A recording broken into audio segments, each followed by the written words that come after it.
अक्षय शिंदे हा कुणी समाजसुधारक, साधू संत किंवा क्रांतिकारी नेता प्रणेता नव्हता. तशीही त्याला कायद्याने सुद्धा मरेपर्यंत फाशीचीच शिक्षा झाली असती किंवा व्हायला हवीच होती. मात्र ही शिक्षा देण्यासाठी आपल्याकडे कायदा आहे, न्यायालय आहे, पोलीस यंत्रणा आहे. ती शिक्षा देण्याचा अधिकार फक्त आणि फक्त न्यायव्यवस्थेला आहे आणि न्यायव्यवस्थेची ही संपूर्ण प्रक्रिया ओव्हरटेक करण्याचा प्रयत्न कुणीही करू नये यासाठी म्हणून अक्षय शिंदेचा एन्काउंटर झाल्यावर तातडीची पत्रकार परिषद घेऊन मी स्वतः या संदर्भामध्ये आक्षेप घेत हे म्हटलं होतं की अक्षय शिंदेचा एन्काउंटर हा फेक आहे आणि पोलिसांच्या संगनमताने राजकीय लोकांनी घडवून आणलेली ती हत्या आहे.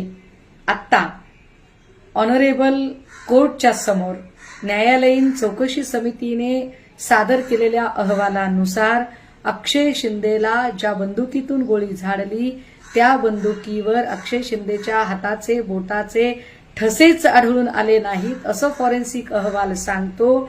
याचा स्पष्ट अर्थ आहे की अक्षय शिंदेला गोळी घालताना अजून कुणाला तरी वाचवण्यासाठी, स्वतःचा नाकर्तेपणा झाकण्यासाठी आणि स्वतःची काळवंडलेली इमेज उजळून घेण्यासाठी जाणीवपूर्वक सत्ताधाऱ्यांनी पोलिसांच्या संगनमताने अक्षय शिंदेचा खून केला.